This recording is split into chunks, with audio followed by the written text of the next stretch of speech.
नमस्कार। Sports scan में आप सभी का बहुत बहुत स्वागत है। मैं हूं आनंद श्रीवास्तव। देश और दुनिया की तमाम खेल खबरों का लेखा जोखा लेकर हम स्पोर्ट्स स्कैन में आप तक पहुंचते हैं।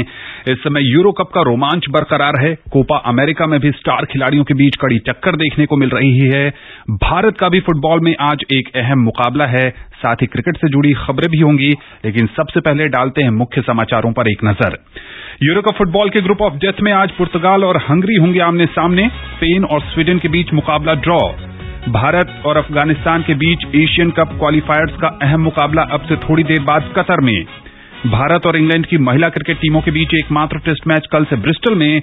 और विश्व टेस्ट चैंपियनशिप के लिए न्यूजीलैंड टीम की हुई घोषणा।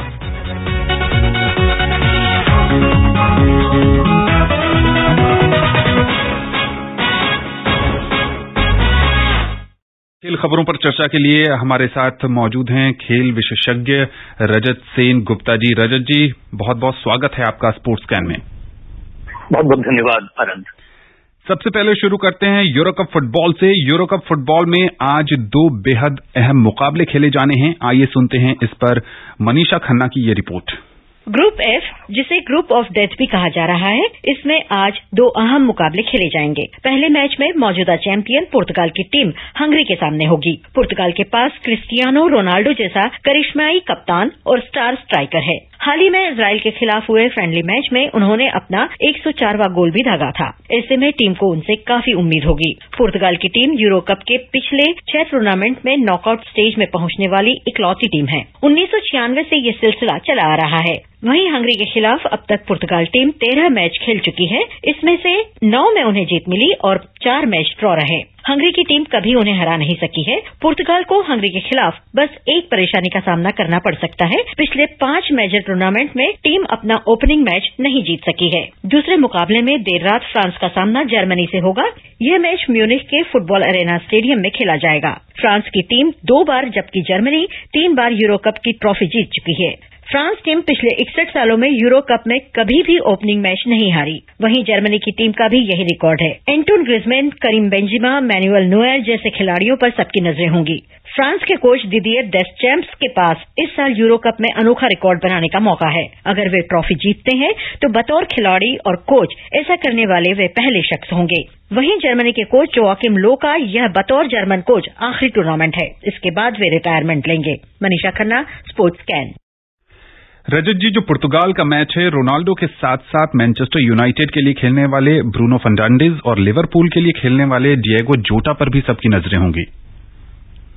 बिल्कुल, और जैसा कि आपने फरमाया कि ब्रूनो फर्नांडिस को मैं खासतौर पर इसलिए मेंशन करना चाहूंगा क्योंकि उनका जो फॉर्म है वो बहुत जबरदस्त है। अभी आप कहिए कि इस बार इंग्लिश प्रीमियर लीग में जी जिस तरह से मैनचेस्टर यूनाइटेड ने अपना दूसरा जो स्थान है वो हासिल किया, उसमें एक बहुत बड़ा योगदान ब्रूनो फर्नांडिस का रहा है।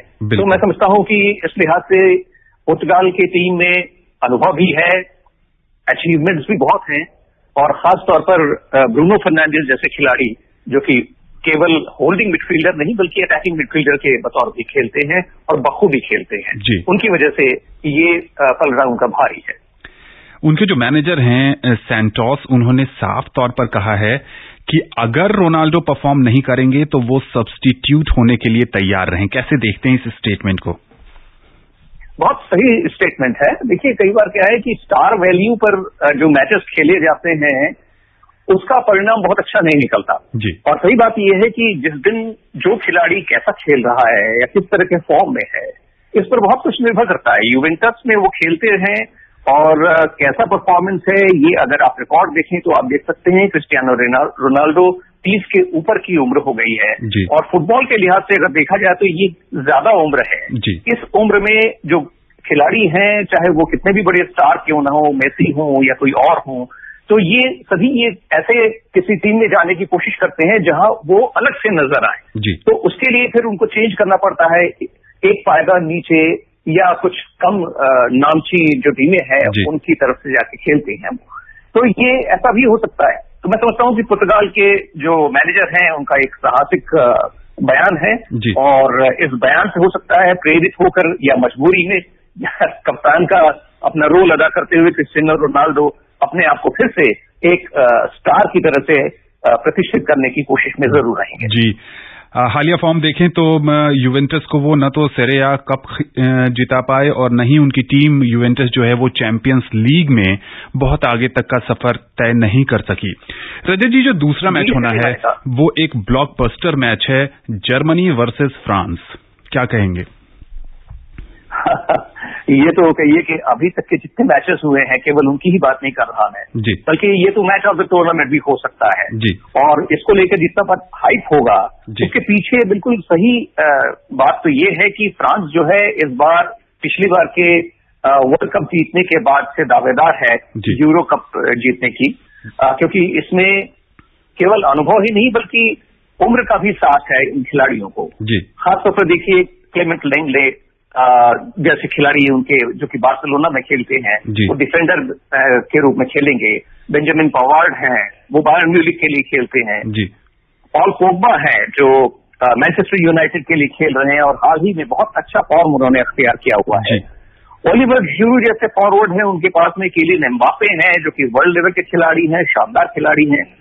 और फिर आप कहिए कि अंगोलो कांते जो कि बहुत ही शानदार खेल रहे हैं, आजकल चेल्सी की ओर से खेलते हैं। 30 साल की उम्र हुई है लेकिन कोई कह नहीं सकता कि इतनी उम्र होने के बाद इस तरह का जो वर्क रेट है वो कैसे कोई आदमी पेश कर सकता है। मैं समझता हूं कि फ्रांस का पलड़ा जरूर भारी है क्योंकि जर्मनी में नाम के खिलाड़ी जरूर हैं, लेकिन मैं कहूंगा कि काफी हद तक अगर सोचिए कि आप टीमो वर्नर को छोड़ दीजिए, काई हैवर्ट्स को छोड़ दीजिए, तो बाकी जो खिलाड़ी हैं उनकी उम्र काफी ऊपर आ गई है। वो कितना वर्क रेट दे पाते हैं ये इस बात पर निर्भर करेगा कि मैच कैसा होगा। जी हाँ, बिल्कुल। और जर्मन टीम के लिए ये इमोशनल टूर्नामेंट भी होने वाला है क्योंकि लंबे समय से उनके कोच रहे जोकिम लॉ इसके बाद रिटायरमेंट लेंगे, तो टीम की कोशिश होगी कि एक विजयी रिटायरमेंट उनको दिया जाए। हाँ, कोशिश तो ऐसे भी रहती है। मैं समझता हूँ कि ये सबसे बड़ी बात होती है कि वो टूर्नामेंट किस स्तर का है। बाकी चीजें जो हैं वो कहना चाहिए कि वो दूसरे दर्जे पर आती हैं। बिल्कुल, जरूर ये कहा जा सकता है कि एक इमोशनल जुड़ाव तो जरूर होगा जोकिम लॉ के साथ में, क्योंकि एक लंबे समय से वो जर्मनी का एक तरह से कहना चाहिए कि प्रतिनिधित्व कर रहे हैं बतौर मैनेजर, और उनका जो कार्यकाल रहा है वो बड़ा ही कहना चाहिए कि सुपरलेटिव परफॉर्मेंस का रहा है। यूरो कप में कल 3 मुकाबले खेले गए, क्या कुछ रहे परिणाम, आइए सुनते हैं इस रिपोर्ट में। यूरो कप में फुटबॉल का रोमांच चरम पर पहुंचता जा रहा है। ग्रुप ई के मुकाबले में स्पेन और स्वीडन के बीच मैच ड्रॉ हो गया। दोनों टीमें फुल टाइम तक कोई गोल नहीं कर सकी। सेविल के ला कार्तुजा स्टेडियम में मैच के आखिरी 10 मिनट में स्पेनिश टीम ने गोल करने के 3 आसान मौके गंवा दिए। स्वीडन के डिफेंडर्स और गोलकीपर ने दूसरे हाफ में शानदार प्रदर्शन कर स्पेन को कांटे की टक्कर दी। इस ड्रॉ से लुई एनरिक की स्पेनिश टीम के लिए आगे की राह मुश्किल हो गई है। ग्रुप ई के मुकाबले में ही कल स्लोवाकिया ने पोलैंड को 2-1 से हरा दिया। सेंट पीटर्सबर्ग स्टेडियम में मैच के 18वें मिनट में पोलैंड के 2 डिफेंडर्स को छकाते हुए मार्क ने शानदार शॉट अटेम्प्ट किया। बॉल पोलिश गोलकीपर के हाथों से लगकर अंदर चली गई और स्लोवाकिया 1-0 से आगे हो गया।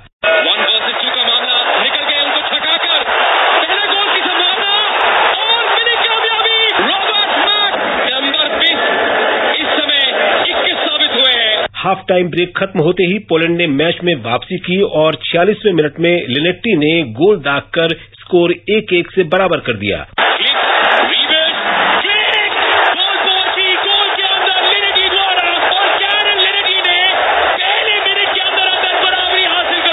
पोलैंड की टीम आखिरी 18 मिनट सिर्फ 10 खिलाड़ियों से खेल रही थी।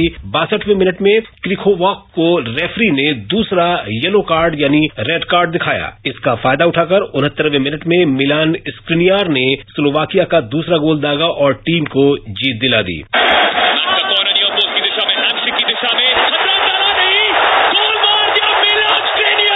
कल के पहले मुकाबले में चेक गणराज्य ने स्कॉटलैंड को 2-0 से हराया। ग्लासगो के हैम्पडेन पार्क में खेले गए इस मैच में पैट्रिक शिक ने 42वें मिनट में गोल कर चेक टीम को बढ़त दिला दी।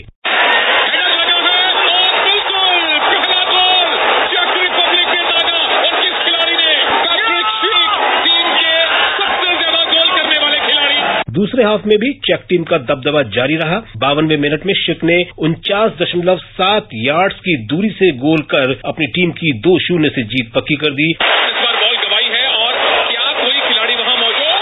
क्या बात है, ये लंबी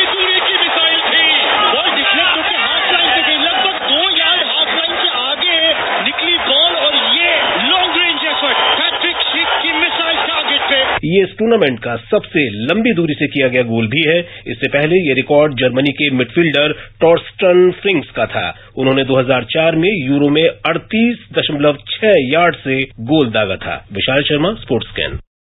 अगर समय रहा स्पोर्ट्स स्कैन पर तो इन मैचेस पर भी आपसे चर्चा की जाएगी। रजत जी, आगे बढ़ते हैं। कोपा अमेरिका फुटबॉल प्रतियोगिता में पैराग्वे ने बोलीविया पर 3-1 से शानदार जीत दर्ज की। पैराग्वे के लिए एलेजांद्रो रोमेरो ने 1 और एंगल रोमेरो ने 2 गोल किए। इससे पहले एक अन्य मैच में अर्जेंटीना और चिली के बीच मैच 1-1 से बराबरी पर समाप्त हुआ। लायनल मेसी ने 33वें मिनट में अर्जेंटीना को बढ़त दिला दी, लेकिन वर्गास ने 57वें मिनट में गोल कर चिली को बराबरी पर ला दिया। कोपा अमेरिका में देर रात कोलंबिया का सामना वेनेजुएला से होना है। कल सुबह ब्राजील और पेरू आमने सामने होंगे। भारत और अफगानिस्तान के बीच फीफा फुटबॉल विश्व कप क्वालिफायर्स और एशिया कप क्वालिफायर्स का मैच कतर में शुरू हो गया है। भारतीय टीम 7 मुकाबलों में 6 अंक लेकर ग्रुप ई में तीसरे स्थान पर है।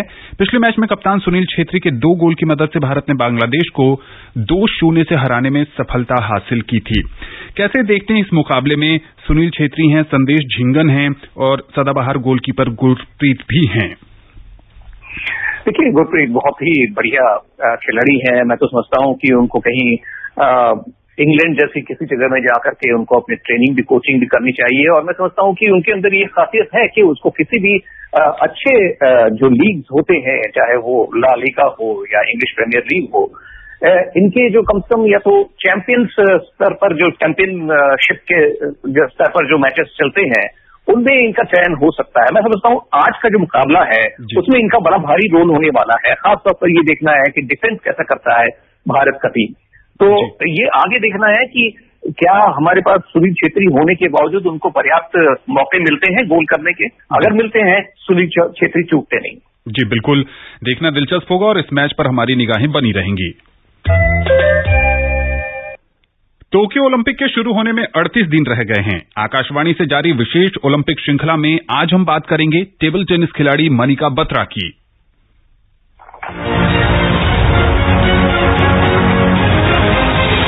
टोक्यो ओलंपिक में पदक की सबसे बड़ी दावेदारों में से एक हैं भारतीय table tennis star Manika Batra.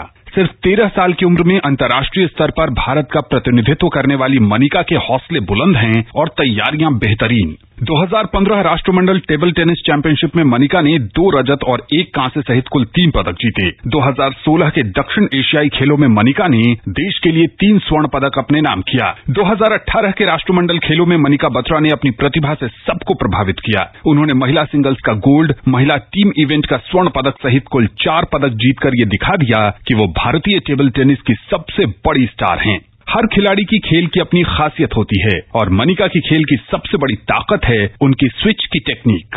ट्विडल जो स्विच करती हूँ मैं अभी, वो मैं जैसे घर पे बैठते खाते हुए और सोच रही होती हूँ अगर कुछ, तो मैं ट्विडल करती रहती थी। तो वो मेरी आदत बन गई थी एंड मैंने सोचा कि क्यों ना मैं टेबल पे इम्प्लीमेंट करूँ and it really worked for me.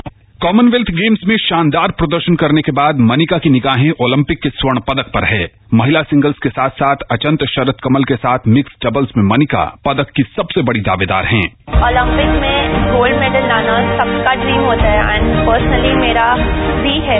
मेरा हमेशा से एम है कि मुझे उस लेवल पे लाना टेबल टेनिस को, और सबकी सोच बदल रही है कि टेबल टेनिस भी कुछ है और ये लोग भी ओलंपिक में कुछ ला सकते हैं। मेडल जीतने की उम्मीद तो देश हर खिलाड़ी से रखता है, लेकिन कुछ खिलाड़ी होते हैं जिनसे इसी उम्मीद पर 100% यकीन होता है। मनिका उन्हीं में से एक हैं।